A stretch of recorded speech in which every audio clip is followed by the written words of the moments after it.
Welcome, everybody, to another thrilling episode of the Exiled Entertainment, a show where we discuss not just movies, but entertainment as a whole.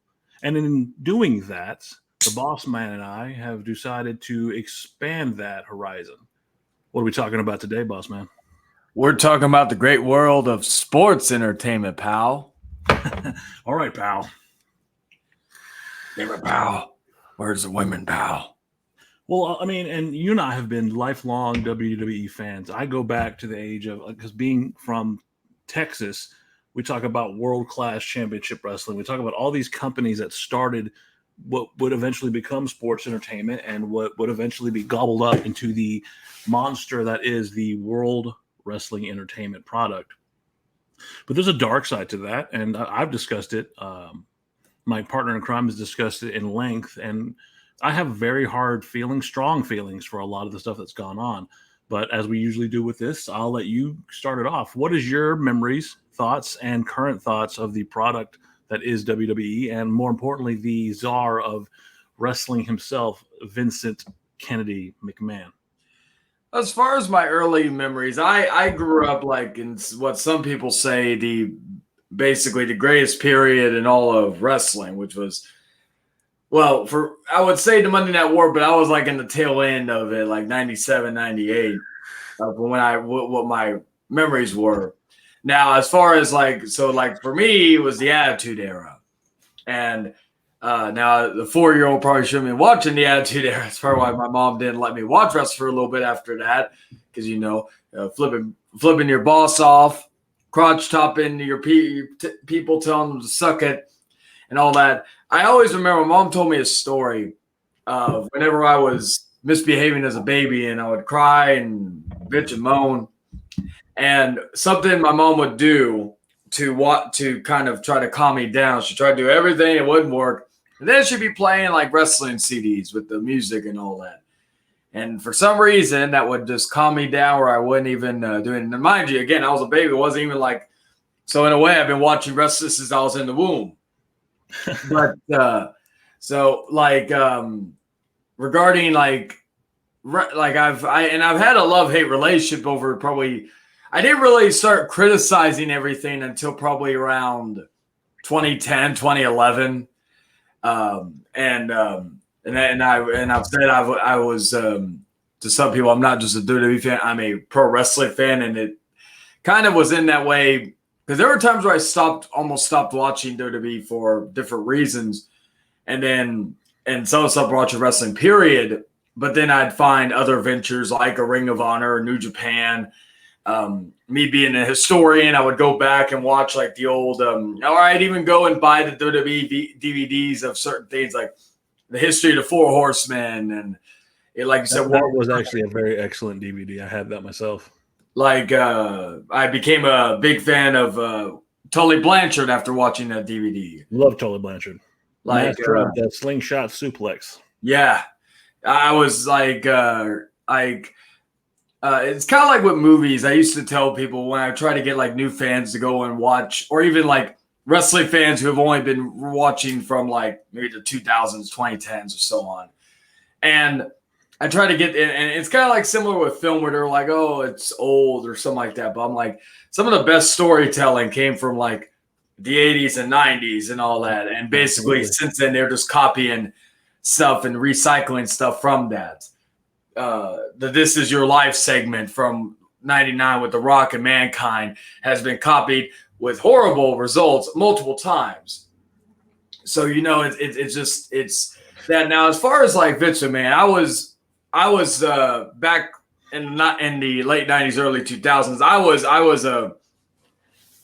will still say that Vince McMahon as a heel, as a character, is still the greatest heel of all time.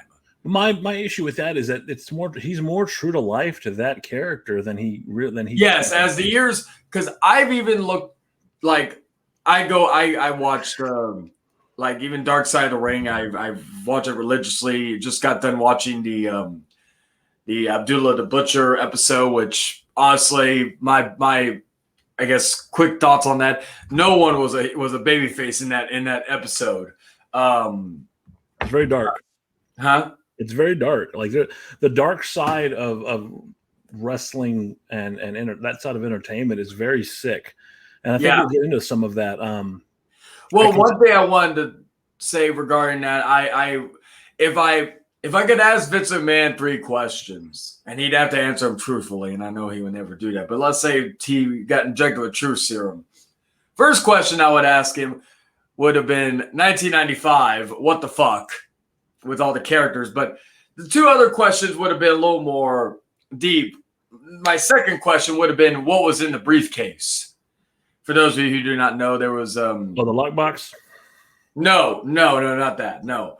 What was it in the 80s when Jimmy Snuka murdered his and he murdered her. I don't care what anybody says. Well, he got convicted of it. Yeah. No, he didn't get. He got charged with it. He was wrongful death lawsuit. That he did get. He was going to get trialed, but he was not fit to stand trial before he died. But he never paid the family back too, brother. I'm too broke. I can go back and I can tell you the first thing I remember watching with my dad was The Undertaker and Mankind in the Boiler Room Brawl. Oh yes.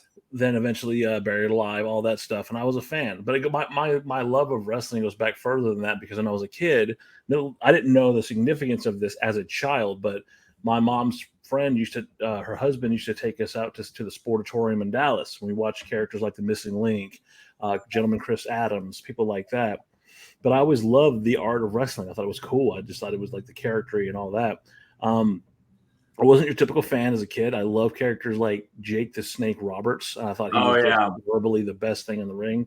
Verbally on the mic, he was just like one of my favorite lines of his was he says, "You're a cruel man, Jake Roberts." He said, "Yeah, cruel but fair." And I love that line. The interwoven messages through everything he said was, and the way he spoke, because early in his career he had his voice box crushed, and that's what gave him that raspy fucking, serial killer ass like Anton Chigurh fucking voice. Oh yeah, and and the thing with him compared to other wrestlers was that back then you talked all big and loud like Hogan or Warrior or Macho Man, and Jake not only with the voice stuff but talking low because that way you listened.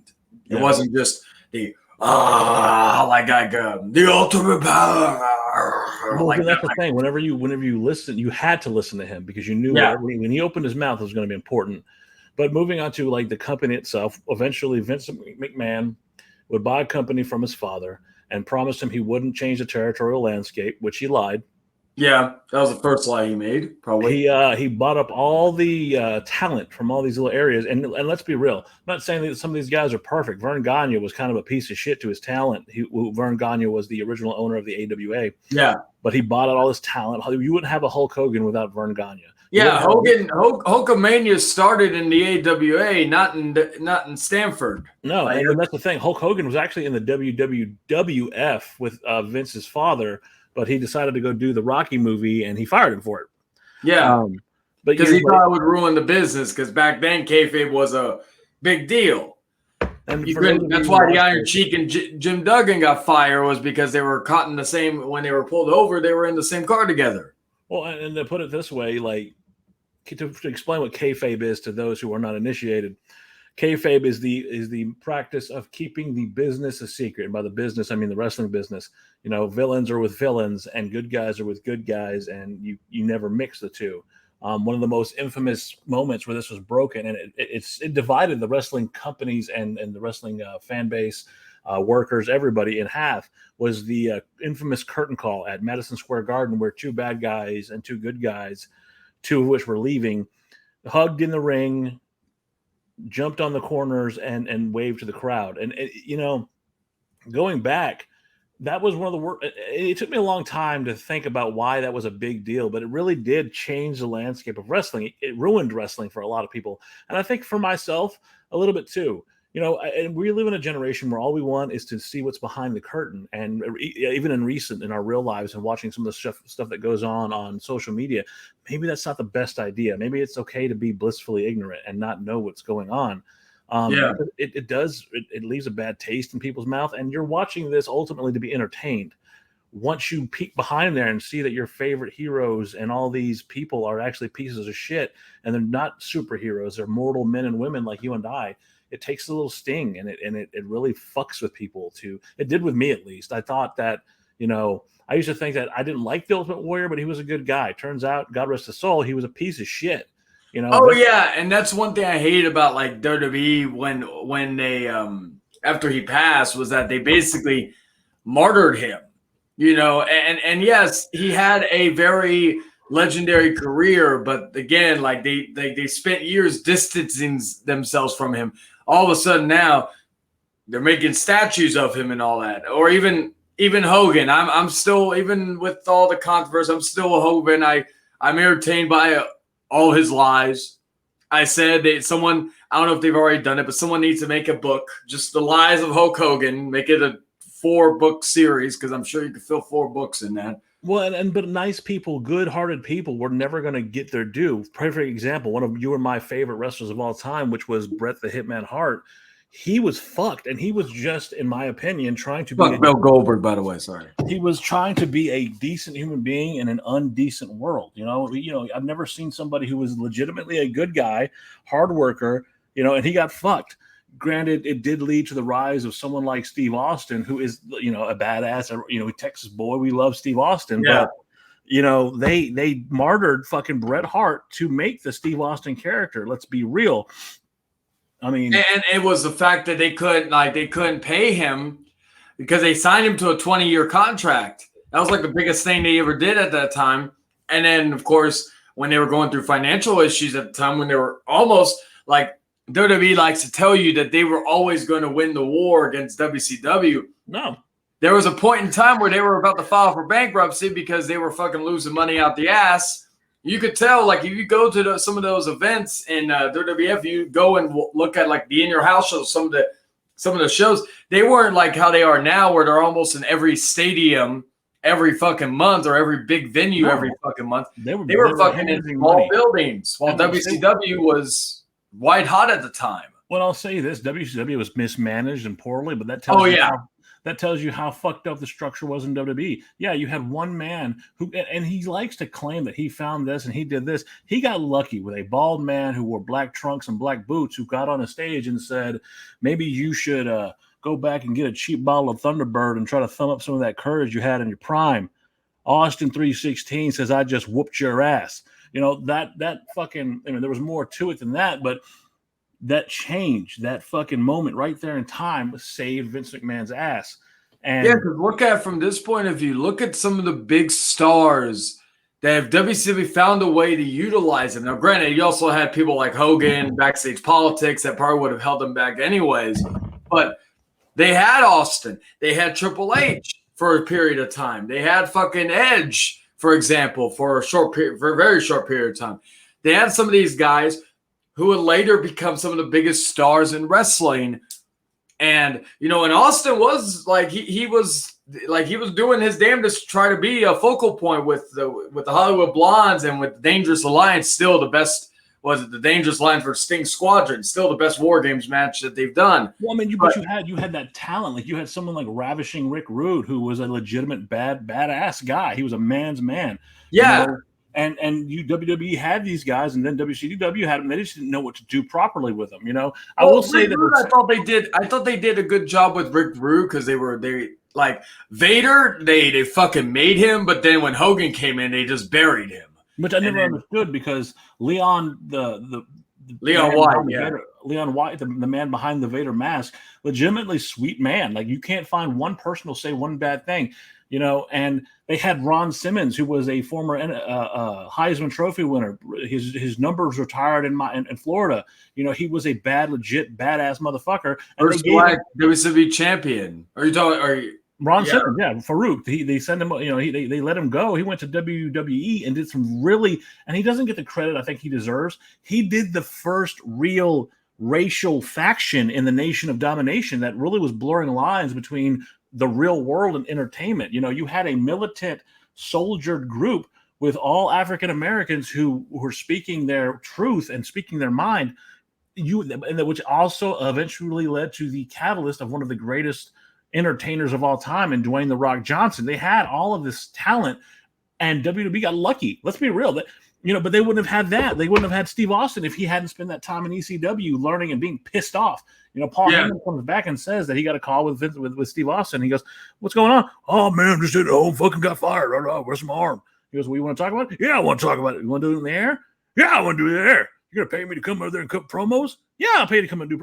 But that catalyst became Stone Cold Steve Austin. It took a little work, and there was a little branching. But you're also talking about a company that wanted to call Steve Austin, again, no one knew that fucking storm was coming, but they wanted to call him the Ringmaster. The Ringmaster. Or they want the worse than that. They wanted to call him Fang McFrost.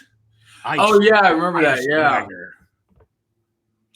yeah, like and the gimmicks, like they've especially in '95 mainly, but the gimmicks later on. Josie. I mean. They go back a little, going further down the timeline. Kerwin White, yeah, the racial shit they pulled. I mean, even more recently, they wanted to talk. Okay, so he's Gunther now. He was Walter, he is by far one of the greatest European imports in wrestling history.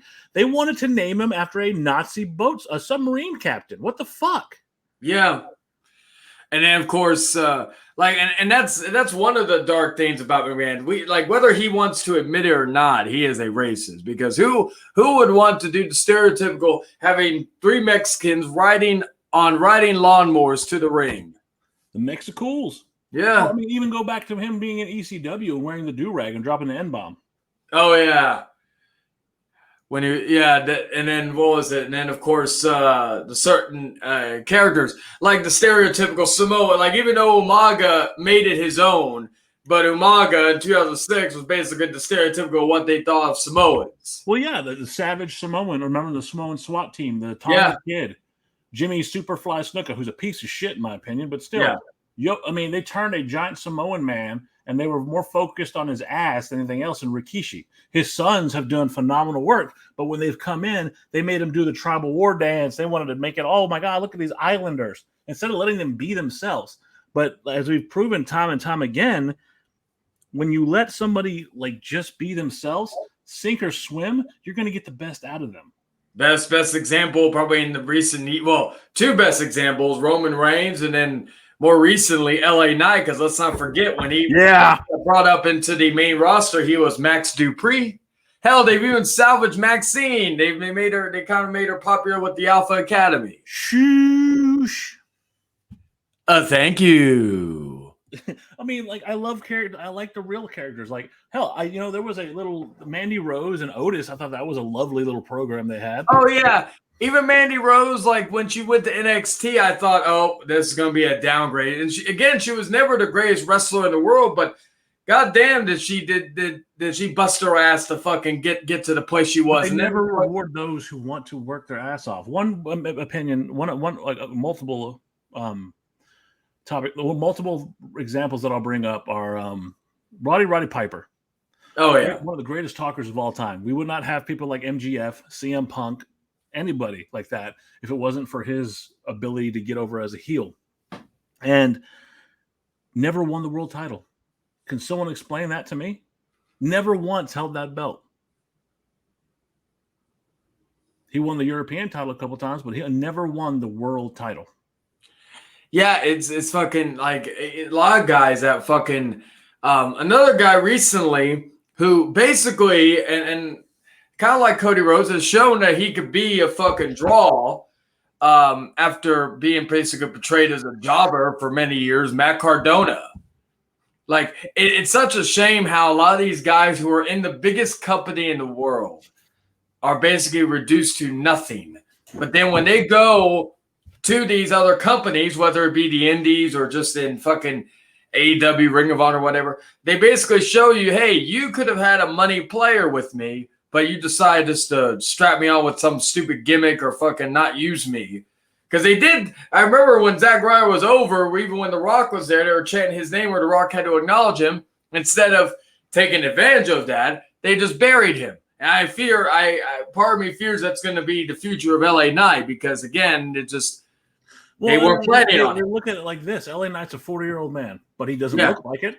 He doesn't carry himself like it. He doesn't wrestle like it. Oh yeah, and LA Knight as well. Not the best, not the greatest wrestler in the world, but he could fucking he like find me someone else who could out-talk him right now. There's not too many people. Because it's not just, I've always said this, it's someone who likes the in-ring work. It's not just, for me, I look at two things. I look at the in-ring work and the character. Sometimes you could get by because Austin, especially after he broke his neck, he had to basically rely strictly on the character because he had to change his style and become a brawler. So like the Austin from WCW and even early WWF wasn't like compared to the Austin from after the neck break to before he retired, two different styles in terms of wrestling. Like imagine Austin and The Rock if Austin didn't break his neck, he was wrestling like he was in WCW. That kind of goes back also with Brian Pillman if the motorcycle accident didn't happen. Also, I don't think he'd be dead. Fair enough.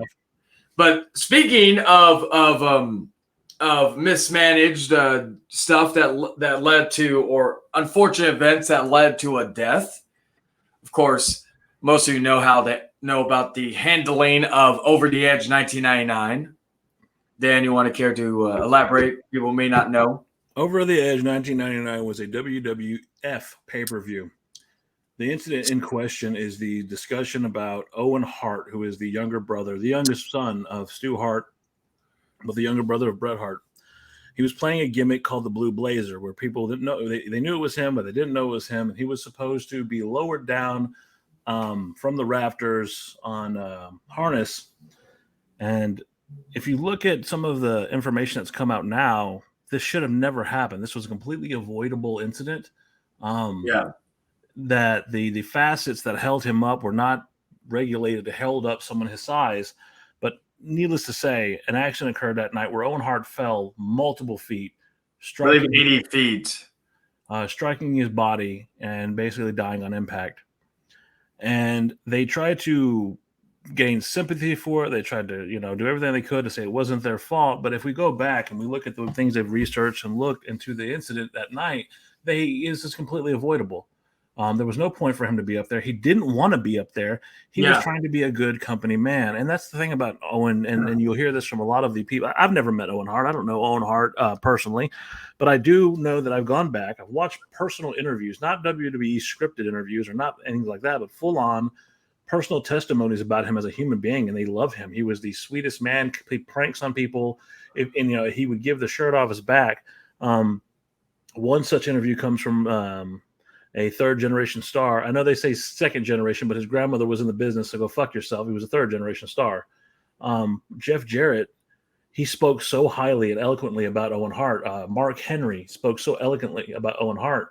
And to her credit, his widow, Dr. Martha Hart, would not have them besmirch or make a dime off of his name because she was pissed. And she had every right to be. My opinion, this is not the opinion of anybody else. If you agree with it, cool. If not, whatever.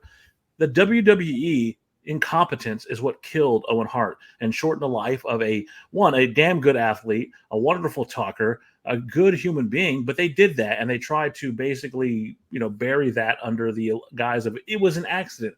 It was an avoidable accident. And to this day, no one's properly been punished for that. And that's disgusting.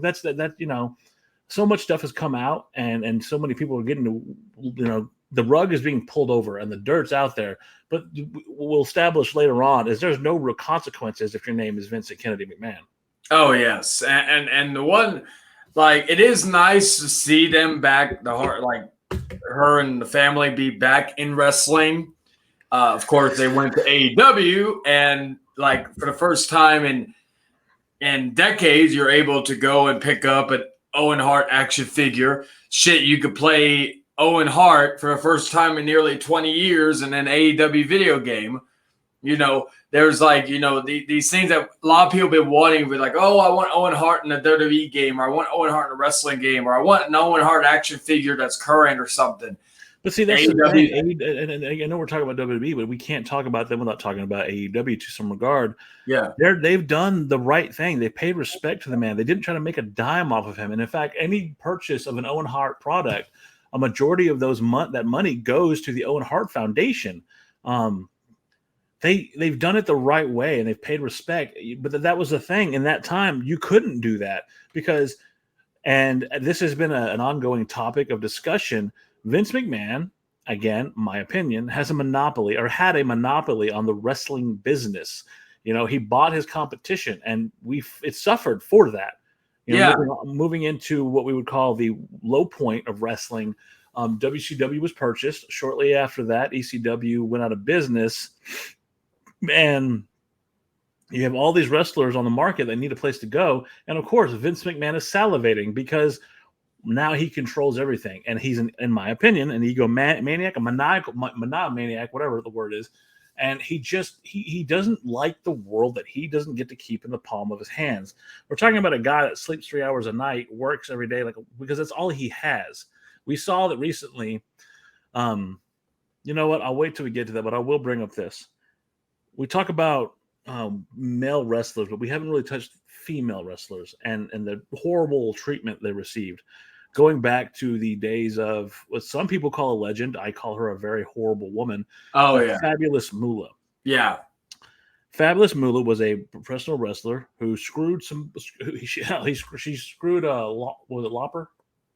No, it's not Cyndi Lauper. Fuck, what's her name? Wendy Richter. Screwed Wendy Richter out of a title because Wendy Richter wanted more money because she deserved it. She was part of that rock and roll interjection with Cyndi Lauper, with Captain Lou Albano, with all these things. The rock and wrestling connection was a big part. She was a big part of that.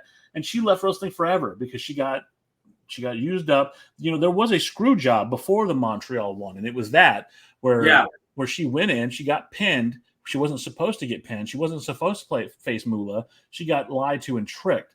And these are the people talk about, well, Vince does these things. He has the ultimate control of this. And for a long time after that, women's wrestling didn't mean shit. You had they had starts and stops with it.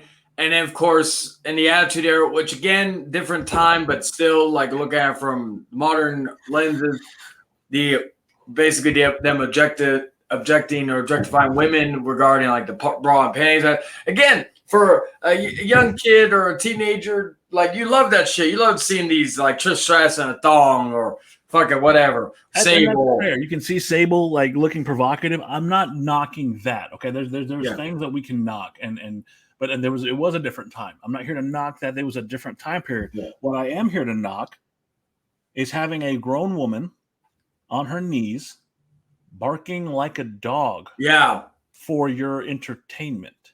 Yeah. And then, of course, Vince would basically get, like, again, like, married man, married to Linda, all this other stuff, but having storylines where has her in a coma, a catatonic state, and him, of course, like, making a younger woman bark like dog, but also sit on his lap and make out with him in front of his wife. But shit like about a man who also has come out and said, well, I would say that the women in our company are strong, and eventually they get their comeuppance. But do they? Because you're still Vince McMahon. You're still the bad guy until you work a story where you can come back as a good guy, working with Steve Austin or doing this. All these things happen under his watch. We talk about him and his wife. He's gone on public interview and said that he has cheated on his wife, and if he can't lie to her, if she asked him, she would tell him, or he would tell her. But he openly cheated on his wife, and he did all these horrible fucking things. I can't remember the names off the top of my head. I mean, Trips would know it better than I do because she's done an amazing fucking documentary. But they're talking about the referee, the first female referee, and how he violated her in the back of a limo and then fired her afterwards because he basically told her, what did I tell you when you first got hired? Not to sleep with any of the employees or something like that. And you just did. You just did sexual acts with her and laughed about it and then ruined her fucking life. Yeah, and then even like, I know y'all have talked about this, but of course the mishandling of the incident with Ashley Massaro.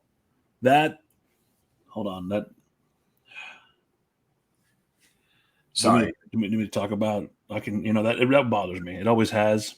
It's not your fault. It's fact. Ashley Massaro was a winner of the WWE Diva Search.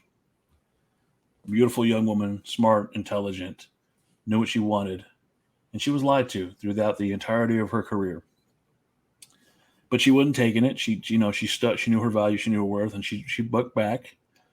But the WWE does a yearly event called Tribute for the Troops, and Ashley Mazzaro went on that trip, and through testimony from others, testimony from Ashley herself, she got dehydrated. And without going into too much detail, I'll just say that she was sexually assaulted on that trip by what was believed to be military members. And her testimony of all this is just very vivid. And she tried to get help from the company, and they basically told her that if she was to come out with this, that it would ruin the relationship that they had with the military. I truly believe that, and again, my opinion, that she went on the rest of her life and waited till her daughter was of age to be able to take care of herself, built up enough funds to make sure her daughter would be taken care of, and then she ultimately she ended her own life, and no one talks about it. It was actually a mutual friend of ours, you, mine, and Trips, that brought that information to light, which led to one of the most beautiful, and I'm not saying this because she did it. I'm not saying it because I got, to witness it and it happened, but what led to one of the most beautiful documentary pieces I've ever seen or been a part of. And just to show you and tell you how fucking bitter I feel and wrong that company is, we put a video up, and they manually, not this wasn't some computer going in and doing this. This is or an algorithm.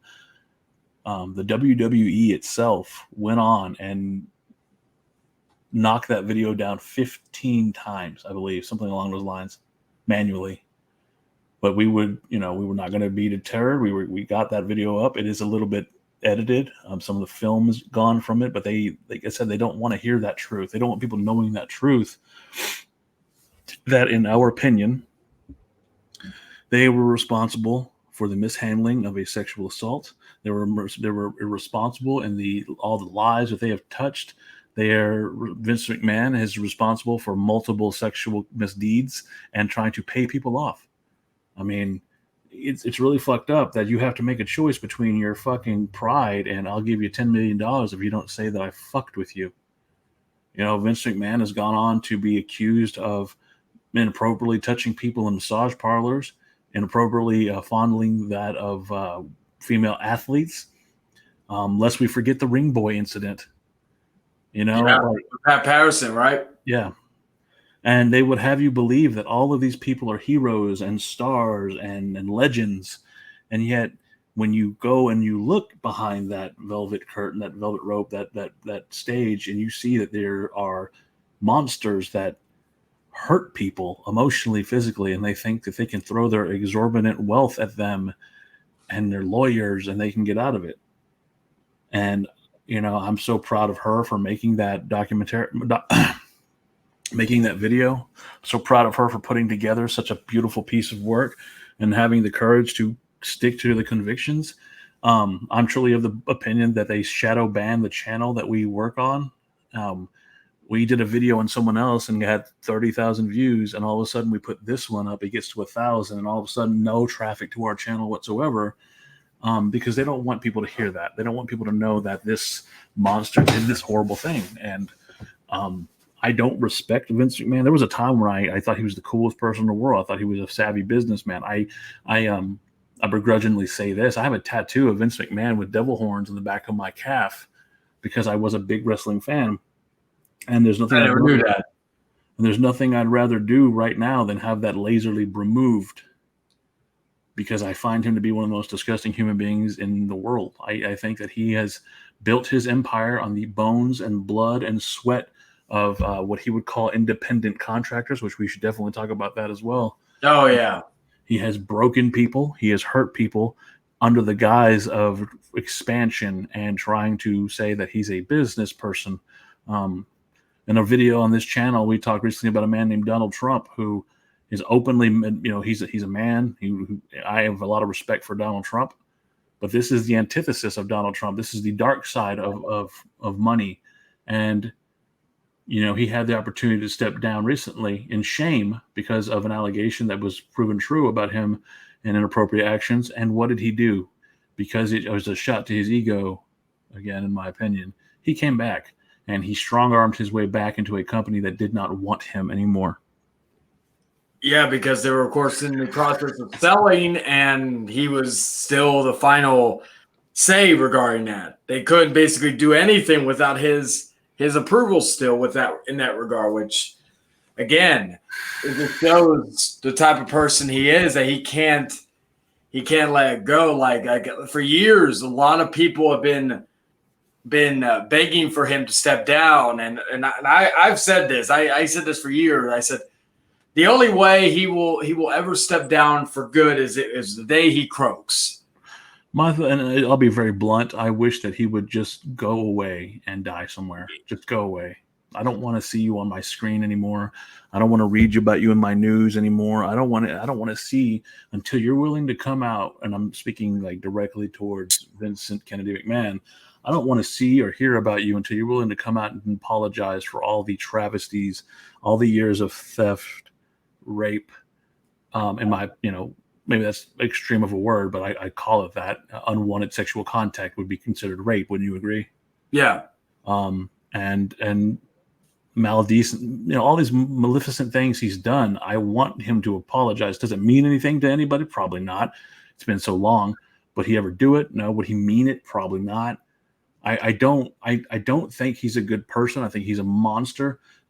His upbringing expresses that of someone who's been and done horrible things. He was a little monster when he was younger. Like we touched on that in that documentary. But I don't respect him. I don't have any good things to say about him. I think that he was responsible for giving many wonderful people a platform, but that doesn't change the fact of what I think of him. And by connection, his company, because it is his company. That company had a chance to get away from the stink of him, and yet he will not let go. Paul Triple H Levesque, who has done wonderful work, who is married to Vince's daughter, a former wrestler in his own right, multiple-time world champion. A lot of people say he buried people, but in his later years as part of the backstage has done nothing but positive for that company. And yet he can't even get a foothold to change the dynamic of that structure because this old vagabond will not go away. He is like there at every turn, ruining what could possibly be something positive. But no, he's never going to be happy until he can go out looking like a hero. But you've done so many horrible things that you can't. Because you don't acknowledge it. You never admit that you did wrong, and you're not God. You don't get to do these things and not repent and think that they just get forgotten. I will, as long as there's breath in my body, if this conversation comes up, I will always say he's a monster. He's a deplorable human being. He is the personification, and you look in his eyes, of evil. He is just this vile man who, I don't care all the entertainment you brought me as a child. I don't care about all these things you've done. You did this other stuff, and okay. Case in point, he covered up allegedly Jimmy Snuka's girlfriend's murder. When he was arrested, he went to go to the fucking police station with a. This is how the story goes. He goes into the police station with a briefcase. He walks out with Jimmy Snuka. And then after that, everything kind of got brushed under the rug. And then even like the times when they've had to enforce policies were only because they were getting backlash. Like, for example, when they were enforcing the drug policies because of Eddie Guerrero's passing, or even the chair shots to the head and all that because of what happened with Benoit. Like, they only have had to do certain things out basically because they were forced to, not because it's the right thing to do morally. And going back to, and I'll say this because the WWE is not just Vince; it's a bunch of other people too. And I'm going to say it plainly: fuck Chris Benoit, fuck him. Oh yeah. I mean, I know there are others that have other theories about this, but until I see legitimate, bona fide proof of anything, I say fuck him. I will quote Paul Heyman as he did in a behind the world. Yeah, I remember that. Fuck him. And the reason why I say if that's your boy, fuck him. And yeah, I kind of go by what Heyman says regarding 3 people died that night, and only one had a choice. One had a choice. And you can talk about CTE, you can talk about concussion protocol and this and that. He made a choice. He killed his family. And until I see otherwise, that's the stance I'm sticking with. Fuck Chris Benoit. And if you like Chris Benoit, the person, fuck you too. Great performer. One of the greatest performers of all time. We'll never deny that. You know who else was a really good performer? O.J. Simpson. Yeah. And what did he do? That's why I always tell people I can watch his matches without thinking about it. It's kind of like how I look at even actors with separating film from reality or fiction from reality.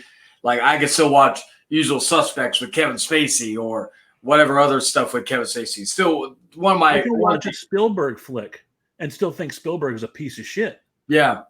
Roman Polanski, I know that's a hard one, but I could still watch Rosemary's Baby. I said that one's a little tougher because again he's a child molester, but that one is the one that sometimes is a little difficult. It's dividing. It's separating. It's separating the monsters from the creation of content. It's separating the media, but in the same breath, not forgetting what these people are. We talked about Pat Patterson earlier. They called him the first Intercontinental Champion, this and that. He, in Puerto Rico, he won, he beat in a tournament, blah, blah, blah. They love Pat Patterson. But he's allegedly been responsible for touching and doing nefarious acts with young men during his time as a member of WWE. And also a lot of the other people that have been in McMahon's circle. John Laurinaitis. Oh yeah, that came out relations and the man behind people power. It came out in this lawsuit that basically Vince handed a female employee to him like a plaything. How sick is that?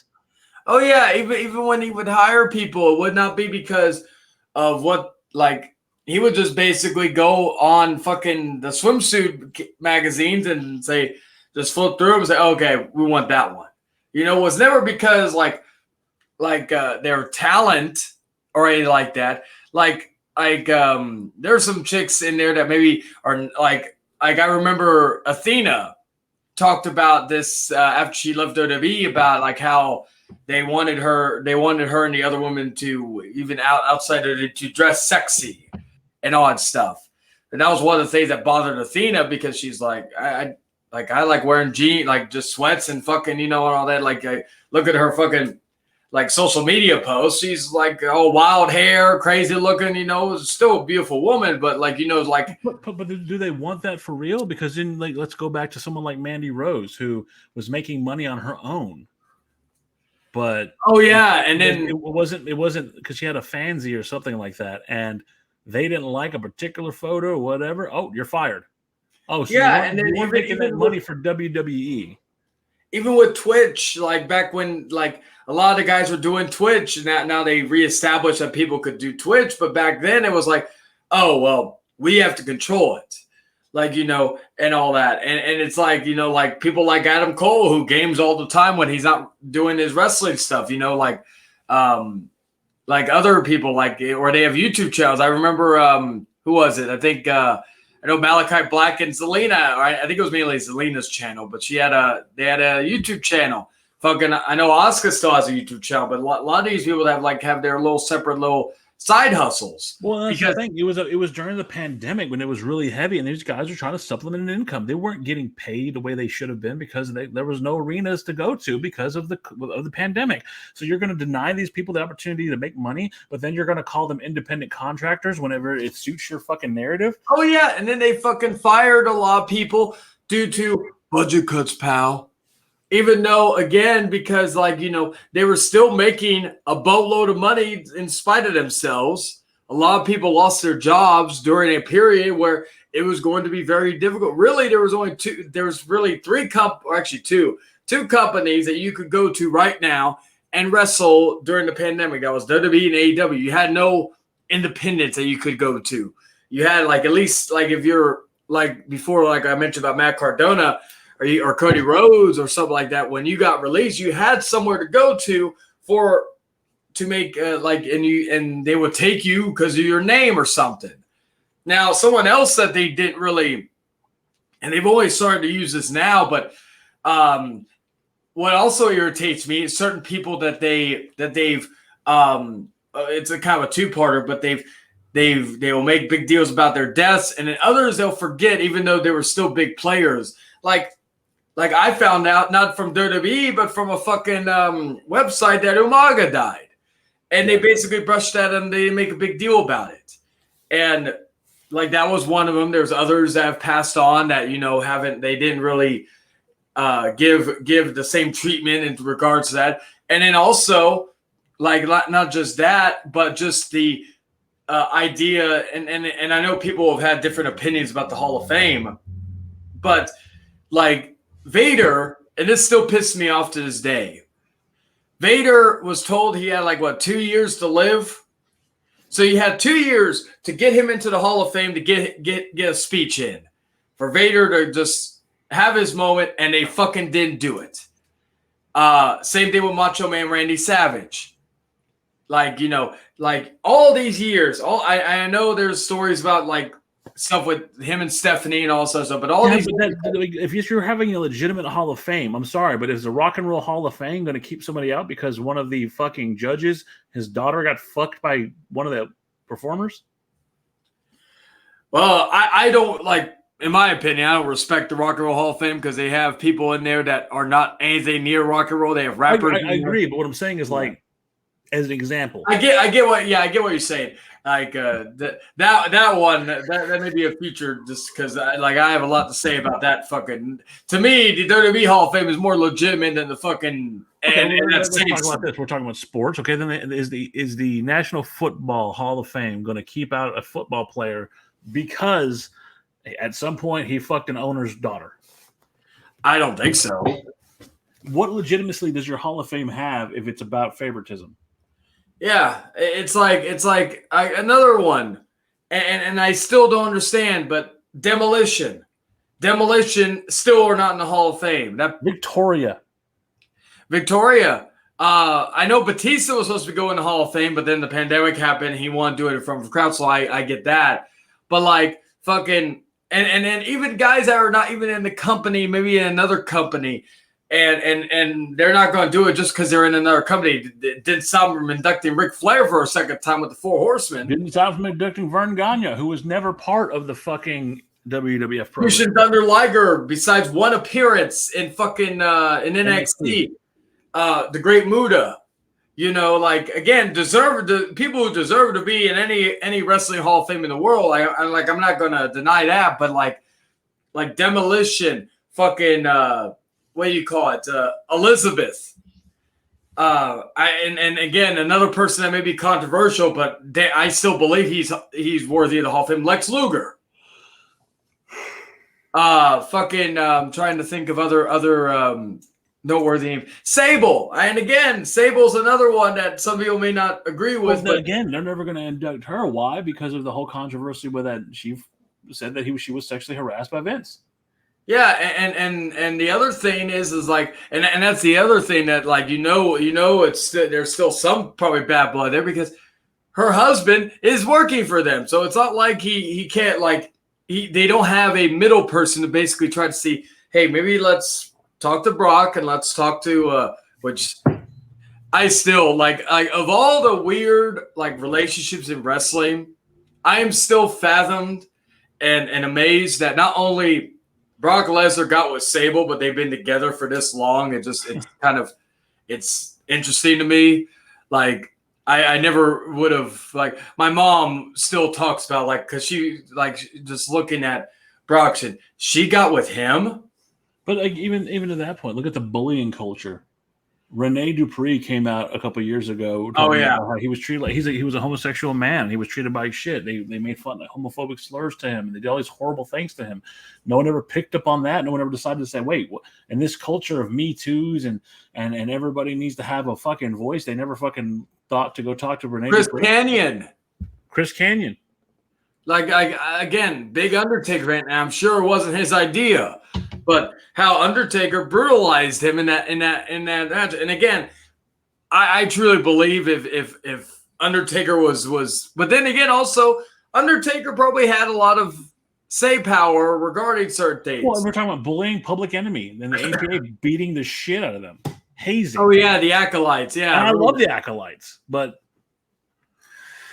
Yeah, well, even like Mauro Ranallo with speaking of JBL with that whole situation when I still say it is they had their they've been searching for decades for a replacement for JR. They had their replacement with Mauro Ranallo, to me one of the greatest announcers in sports today. They had him twice and they fucking got rid of him. Joey Styles. Huh? Joey Styles. Oh yeah, Joey Styles, another one. The culture of bullying and mistreatment of people does not just stop with wrestlers, divas, female wrestlers. It's announcers, it's backstage people, it's and then JR. Let's not forget all the times they made fun of him. Yeah, you think say what you want about WCW and fucking Ed Ferrara making the Oklahoma character, which was a piece of shit. Fuck Ed Ferrara, fuck Vince Russo, but they did even worse to him in fucking WWE. Yeah. They made you have this club called the Kiss My Ass Club where you have people coming on in a ring and legitimately kissing Vince McMahon's ass on live television in front of an entire fucking arena. You're not going to tell me that wasn't for his fucking entertainment.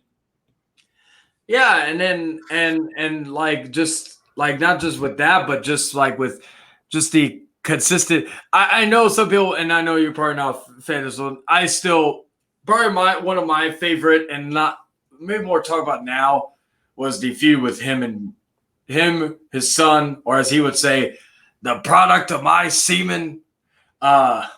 Still one of my favorite lines. I said if I ever wanted to embarrass my daughter real bad, I would say, hey, new boyfriend. I said, you have to talk to me, Chayton Long, before you get to date the product of my daughter. But oh god, that would be hilarious. Horrible, but hilarious nonetheless. But his feud with God. I'm glad you brought that up because you can say what you want. Yes, I'm a God-fearing man, but I have a sense of humor. But how dare you sit there and try to mock an entire religion by having Shawn Michaels, one of the greatest performers of all time, born-again Christian, have a tag match with against the McMahons. His partner was God. The only thing I liked about that whole storyline was the church segment. It was sick to me. Oh, I know, and that's like the difference. Like I now again as a kid and watching it back, I stupid way. But again, playing devil's advocate, no pun intended, I fully understand why that offends people. Well, beyond that, not just Christianity. They had a character who was an Italian man, played a character named Muhammad. Oh, Hassan. Yes. And then he prayed to the heavens, and men in camo fatigues and ski masks beat up the Undertaker and choked him out with garrote wire and carried him away. So the implication is that as a Muslim, if you pray to Allah, masked men will come and protect you.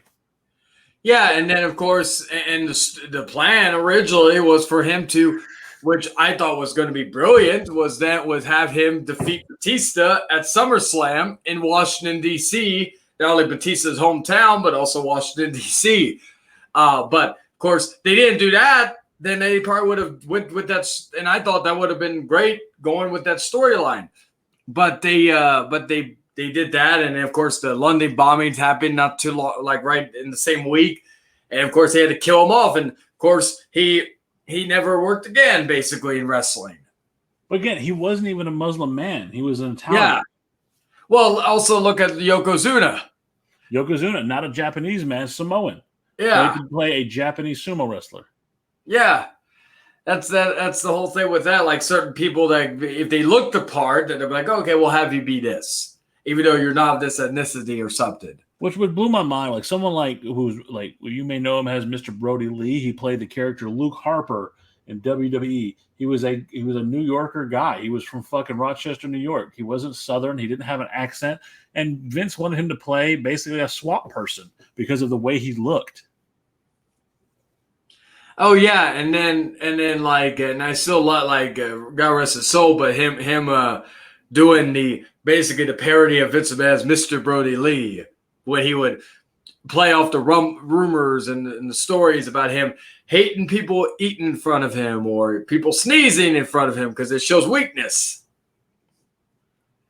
There's certain things about Vince McMahon, like as a person, that is just fascinating. With the don't sneeze in front of me because it shows weak. Like again, going back to the control freak aspect, if he could like, I'm sure he hates when he sneezes because he like goes by what like if he could control everything about like things that like he can't control, like sneezing or fucking being sick.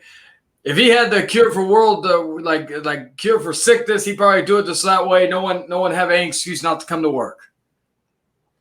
He wouldn't care about people's well-being. He would just be like, hey, here you go. So you don't like that way you have no excuse to come into work. I understand the idea of human decency. I understand that like I understand being a businessman. I understand all these things that you want to accomplish. I get that. I'm not knocking that you have to be a little bit ruthless to be successful. But that doesn't mean you have to throw away simple human decency and to treat people fairly. I don't like the whole fucking independent contractor thing. We give you health care. Perfect example of this. CM Punk had that staph infection that almost exploded on his lower back. He almost died. The doctor said he almost died from it if it would have exploded. And then he said, I need time off. They wanted to use him until they ran him into the ground because he was so popular, but you fucked him. You kept him, you kept burying his ass lower and lower. The Summer of Punk is a perfect example of that. And then you fire his ass on his wedding day. And then later on, you don't publicly apologize. You wait till it's a big deal, and then you try to do it on Stone Cold's podcast. Oh, well, this mistake happened, bro. You didn't contact him and say, oh, shit, I didn't know. I'm sorry. No, it was personal. That's what it was.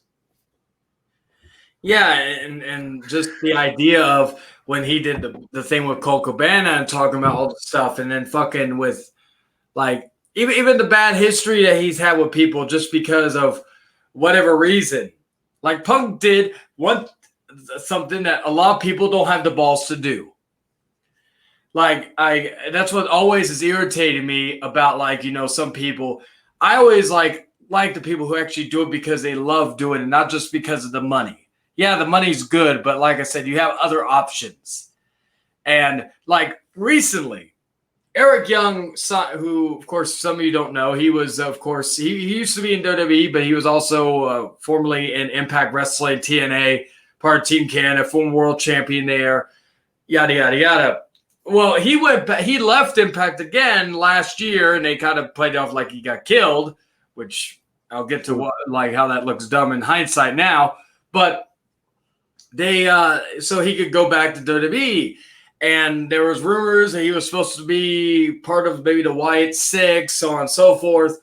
Well, after Vince and we never saw him on TV.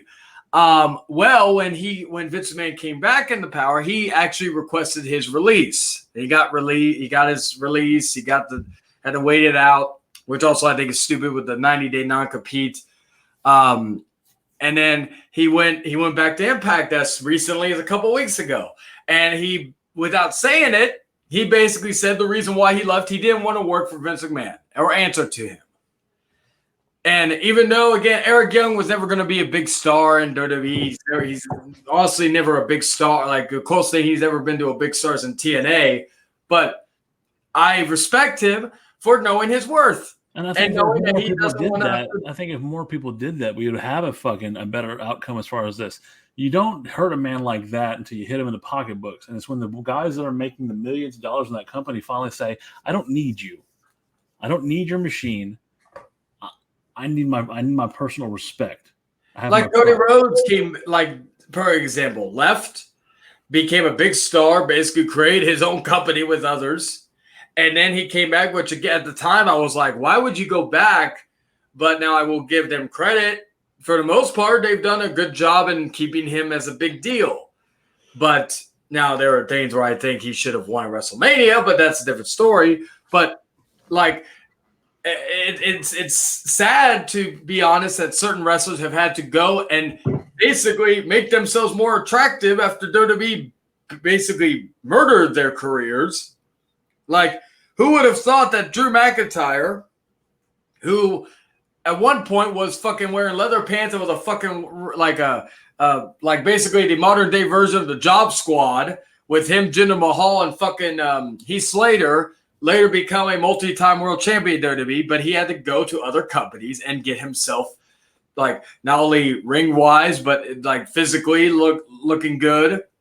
And then even Jinder Mahal, another great example. But that, I think, also not only the Indian market, even though he's from Canada originally, but also the fact that he was roided up. And anybody who tells me that Jinder Mahal wasn't on steroids is a fucking fool.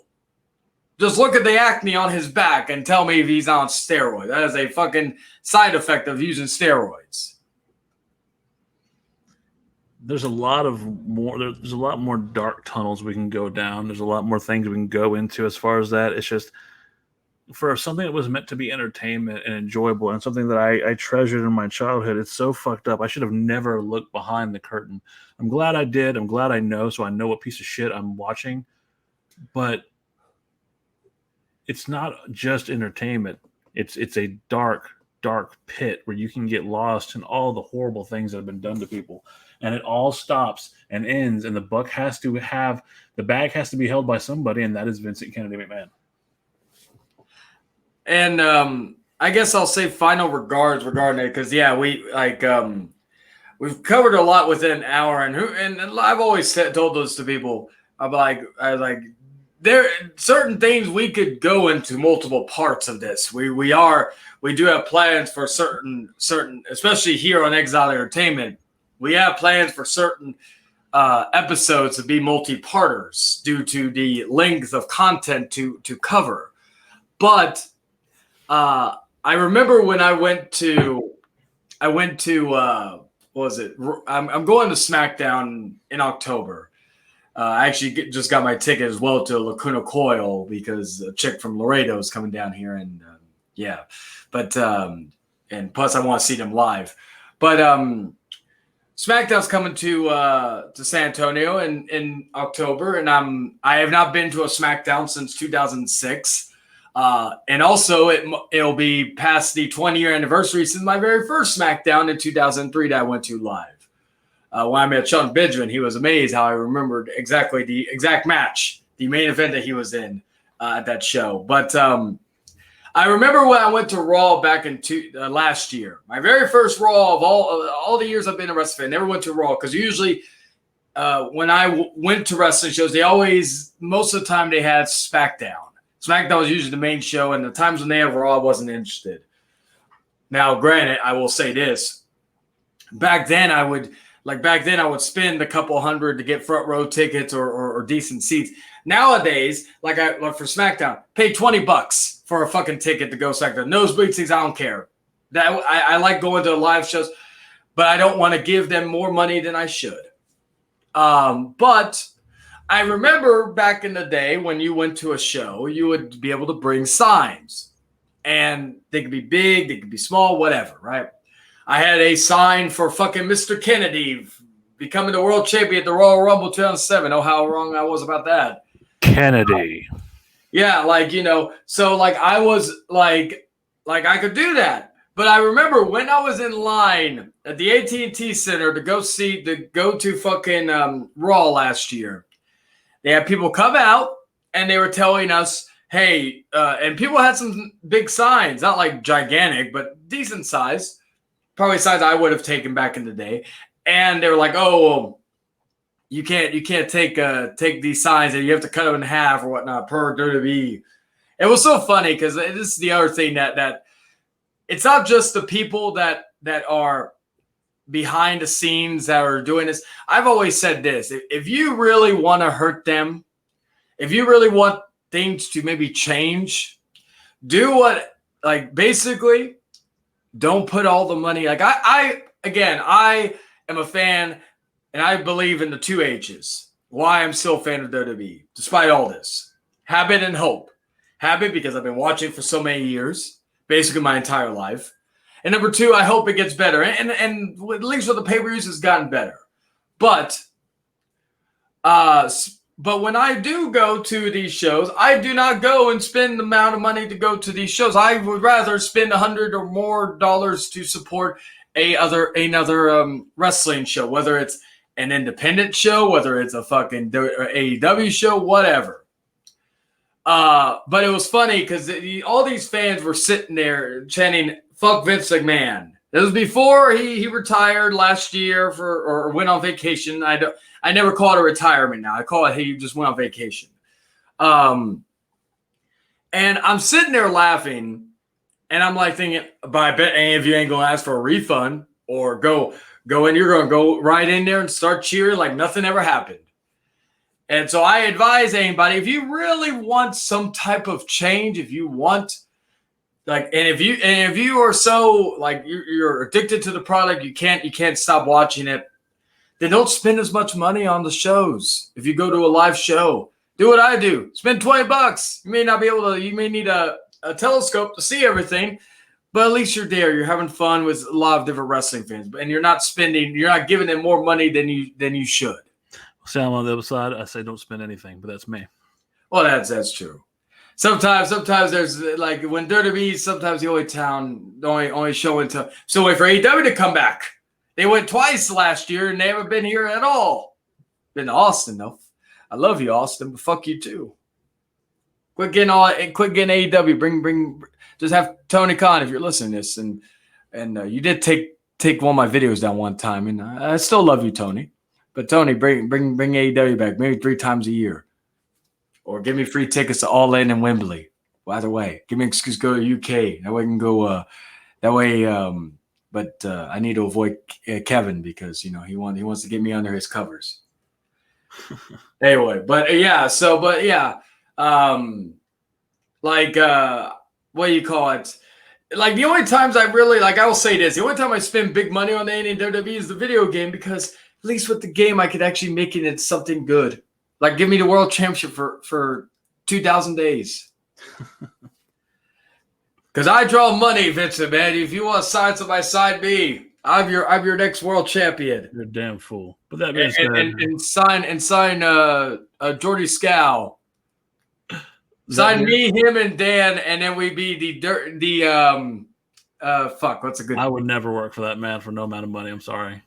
All right, well, then Tony Khan signed us. It will be called the Dirty the Dirty Threesome. There we go. Yeah. Dirty Dan, Dirty Jordy, and Dirty Che. There we go.